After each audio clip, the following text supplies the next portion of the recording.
कोई विवेकी पुरुष है और उसके सामने एक दिव्य चिंतामणि रत्न रखा हुआ है। अब चिंतामणि रत्न सामने रखने पर तिर्ण्याक खंडक मतलब खली के टुकड़े का ध्यान करेगा तो खली का टुकड़ा मिल जाएगा, और कोई दिव्य रत्न की कल्पना करेगा, सोचेगा, विचार करेगा तो वो भी उसको चिंतामणि रत्न के सामने सोचने पर मिल जाता है। जैसे कल्प वृक्ष होते हैं ऐसे चिंतामणि रत्न भी होता है। अब आचार्य पूजपाद भगवंत ने यह बात कही है कि ध्यान के माध्यम से मिलता है, लेकिन आप कहते हैं कि ध्यान के माध्यम से आपको कुछ नहीं मिलता। आप मंदिर में जाकर के जिस तरीके से ध्यान लगाते हैं, वास्तव में वो ध्यान न होकर के आर्त ध्यान हो जाता है। आचार्यों ने कारिकाओं में कोई शब्द, कोई बात लिखी है, इस पर आप देखिए कि आपका जीवन कैसा प्रभावित होता है। इति चिंतामणि दिव्य इति पुण्याक खंडकम ध्यानेन चेदुबे लभ्ये। दोनों चीजें मिलती हैं। आप जैसा सोचते हैं आपको बिल्कुल वैसी चीजें दुनिया में उपलब्ध होती हैं। तंबाकू के खेत में बाढ़ नहीं लगती। क्यों नहीं लगती? क्योंकि गधा भी जाता है तो ऐसा उसको अपनी नाक से मुंह उल्टा करके सूंघेगा और देखेगा कि तंबाकू है नहीं खानी है। तो तंबाकू के खेत में कभी बाढ़ नहीं लगती, कोई जानवर नहीं खाता। अब जिस तंबाकू को जानवर नहीं खाता उसको भी इंसान खा लेता है। ये तो महिमा है आप लोगों की। धन्य है आप लोग जो तंबाकू देवता मम देवो भव। रात में गुटखा फंसा के सोना, सुबेरे उसी के साथ कुल्ला करना, उसी को रसगुल्ला समझना, उसी को मिठाई समझना, उसी को भोजन समझना। हम खाने के बिना रह सकते हैं लेकिन गुटके के बिना नहीं रह सकते। गुटखा तेरी महिमा परंपार। तो घर के अंदर वो जो बात मैं कह रहा था, ध्यानेन चेदुबे लभ्ये क्वाद्रियांतराम विवेकिना। मान लीजिए आपके घर के अंदर किसी को तंबाकू खाने के कारण कैंसर डिटेक्ट हो गया। अब कैंसर डिटेक्ट होने के बाद उसका इलाज हो गया। इलाज होने के पूरे प्रोसेसिंग पीरियड को आपने अपनी आंख के सामने देखा। अब आपका जो विचलित मन है वो बार बार एक चीज सोचता है। मन आपका सोचता है आज भी, आप इस बात को नकार ही नहीं सकते हैं। मन सोचता है कहीं ऐसा तो नहीं कि हमको हो जाएगा। जब कभी भी आप अपने परिवार के किसी सदस्य को किसी बीमारी से ग्रस्त देखते हैं तो आपके मन के अंदर लगातार एक भावना उठती है, भैया हमारे बब्बा को भी बहुत हो, फिर बड़ी मम्मी को होगा तो अब इनको होगा है, कहीं ऐसा तो नहीं कि हमको भी हो जाएगा। ये क्या है? इसको क्या कहते हैं? आचार्य कहते हैं हाइपोकॉन्ड्रिया फोबिया। ये हाइपोकॉन्ड्रिया डिसीज जो है, घटना कभी आपकी जिंदगी में घटी नहीं है, लेकिन आप लगातार उसका चिंतन करते हैं। चिंतन लगातार करते करते करते करते आप कभी तंबाकू खाई नहीं, आपने तो लौंग भी नहीं खाई, आप तो बहुत अच्छे हैं। इलायची भी नहीं खाते, लौंग नहीं खाते, महाराज उबला पानी पीते हैं। उबला पानी पीने वाले लोग भी हाइपोकॉन्ड्रिया डिसीज के आदि शिकार हो सकते हैं। दुनिया में कोई भी घटना घटती है, उस घटना को वो अपने ऊपर लेते हैं और इसके लिए कोई जवाबदार नहीं रहता। आचार्य श्री जी कहते थे इसका मन स्वयं से विचलित हो गया है। एक विचलन है मन के अंदर, वो आप खुद पैदा करते हैं। हमको तो नहीं हो जाएगा, हमको तो नहीं हो जाएगा। अब आप इस बात को बोलते नहीं है, लेकिन इस बात को आप निरंतर सोचते रहते हैं, सोचते रहते हैं, सोचते रहते हैं, सोचते रहते हैं। ऐसा होता है जब आपके प्रिय को कोई किसी प्रकार का रोग हो जाता है तो आप बहुत कॉन्शियस हो जाते हैं उस रोग के प्रति। और यह बात बिल्कुल तय है कि मन में सोची हुई बात शरीर में आज नहीं तो कल प्रकट होती है, लेकिन शरीर में प्रकट हुई बात मन तक कितनी ले जाना ये आपकी जवाबदारी होती है। जिसको हाइपोकॉन्ड्रिया डिसीज होती है, स्वयं से स्वयं के लिए जो विचलित मन होता है, वो व्यक्ति लगातार सिर्फ एक ही चीज सोचता है, हमारे साथ हो गई तो, हमारे साथ हो गई तो, हमारे साथ हो गई तो। फिर दूसरी एक और बड़ी बात होती है जिसको कहते हैं गलत प्रार्थना। मंदिर जाकर के वो व्यक्ति अपने पति के बारे में सोचता है, पति पत्नी के बारे में या बच्चों के बारे में, हे भगवान उन्हें हो गई, हमारे लड़का को ना हो जाए। आप बोलते हैं ऐसा और सोचते हैं कैसा? सोचते हैं अगर हो गई तो फिर आप इस बात को गौर करिएगा कि गुरुदेव पूज्यपाद भगवंत ने कारिका लिखी है, इतिश् चिंतामणिर् दिव्य इति पिण्याक खंडकम ध्यानेन चेदुबे लभ्य क्वाद्रियांताम विवेकिनः। जो विवेकी व्यक्ति है उसके लिए कहा है कि ध्यान के माध्यम से दोनों मिलते हैं। आप ऐसा अपने बारे में गलत क्यों सोचते हैं? मैं एक बार आपसे पूछूं, जवाब दीजिएगा। आप ऐसी कितनी सारी डिसीज हैं, मान लीजिए आपके घुटने में, एड़ी में दर्द होने लगा थोड़ा सा, थोड़ी देर के लिए पानी में ज्यादा काम कर लिया होगा या फिर वायु विकार बढ़ गया होगा, अब एड़ी में दर्द हो गया तो आप क्या सोच रहे हैं?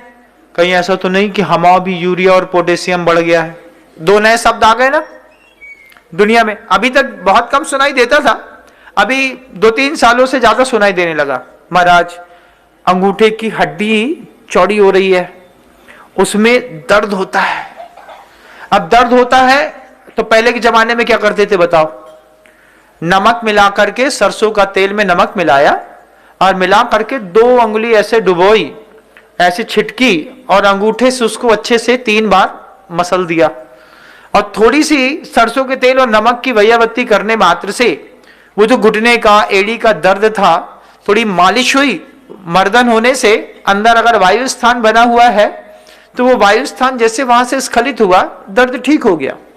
हम दूसरे की हिंसा तो करते ही हैं, अपने बारे में भी अपनी हिंसा भी कम नहीं करते हैं। हम जब अपने बारे में, अपने शरीर के बारे में, अपने परिवार के बारे में गलत सोचते हैं, उस गलत सोची हुई शक्ति का भी प्रभाव पड़ता है बंधु। कैसा गजब प्रभाव पड़ता है? आप बार बार सोच रहे हैं कि आपके अंगूठे जो टेढ़ा हो रहा है, उम्र का पड़ाव भी होता है, साइटिका के दर्द भी हो सकते हैं, लेकिन अगर आपने एक बार सोच लिया कि इसमें कहीं ऐसा तो नहीं कि यूरिक एसिड बढ़ गया है और इसमें इस तरीके की कोई बीमारी हो गई हो। अब पता चला पेट में कोई बीमारी हो गई, पेट में दर्द हो रहा है पथरी का, और तुम सोच रहे हो क्या कहीं ऐसा तो नहीं कि लीवर में कैंसर होगा। और सोच लो, और कुछ बुरा सोचते बनता हो तो और कुछ बुरा सोच लो, क्योंकि सोचने के तुमको पैसे नहीं लगते, लेकिन सोचने के परिणाम बाद में बाहर निकलते हैं। कैसे बाहर निकलते हैं? जब लगातार आप अपने बारे में अशुभ का चिंतन कर रहे होते हैं, उस वक्त अशुभ प्रकृतियों का निरंतर बंद भी होता रहता है। और ध्यान के माध्यम से मैं दुनिया भर के लोगों को इस बात को कहूंगा कि कम से कम अपने बारे में स्वस्थ विचार करने का प्रयास करिए। तो जो लोग अंदर ही अंदर 24 घंटे उदास बने रहते हैं, अकेले भी बैठे रहेंगे तो लोग बोलते हैं भी कई बोल क्या करें, अकेले में हंसे, लोग पगला कहें। पगला नहीं कहेंगे, एक हंसी होती है और एक प्रसन्न वदन होता है। अकेले में भी बैठे हैं तो स्वस्थ हैं, अपने आप को फील गुड फैक्टर पे रख करके बैठे हैं। लेकिन आपने आपको फील गुड फैक्टर में रखने के लिए लगातार अगर मोबाइल चलाना पड़ता है, लगातार टीवी देखनी पड़ती है, लगातार मान लीजिए आपको फोन में बात करने पड़ते हैं, इसका मतलब है कि आगे चल करके आपके लंग्स में बहुत जल्दी प्रॉब्लम होने वाली है। कुछ लोग होते हैं बहुत जिद्दी स्वभाव वाले, जिद्दी स्वभाव वाले बिल्कुल क्रूर जैसे रहते हैं। तो जिद्दी स्वभाव रहता है लेकिन अपनी जिद सामने प्रदर्शित नहीं कर पाते। देखिएगा, जिनके घुटनों में दर्द है वे सब जिद्दी स्वभाव के लोग हैं। अगर आप अपना जिद्दी स्वभाव छोड़ करके थोड़ा वात्सल्य को लेकर के लाने की कोशिश करेंगे और अपने बारे में अच्छा सोचेंगे। जिद्दी स्वभाव वालों की जिद कैसे दूर हो सकती है? कोई पूछो, महाराज जी कैसे दूर होगे? जिद्दी स्वभाव तो है। आप दुनिया में अपने लिए तो सत्यनिष्ठ बनिए, दूसरे से कुछ भी झूठ बोले तो कोई बात नहीं है, लेकिन अपने लिए तो सच बोलिए कि अगर आपका कोई जिद्दी स्वभाव है, किसी चीज पे अड़ गए सो अड़ गए, अब अड़े हैं तो अब नहीं ठीक करेंगे, करके रहेंगे करके रहेंगे करके रहेंगे, करके रहने की आप आदत डाल के देखिएगा, आपको मजा आएगा। धीरे धीरे जो घुटने के बीच का लुब्रिकेंट है वो आपका जिद्दी स्वभाव पूरा खा चुका होगा। उसके लिए क्या करना? उसके लिए सबसे पहला काम है परिवार का वह सदस्य जिसके प्रति आप बुरा सोचते हैं। कहां का? पड़ोस का नहीं, परिवार का। परिवार का वह सदस्य जिसके बारे में आप लगातार अशुभ का चिंतन करते हैं और बुरा सोचते हैं।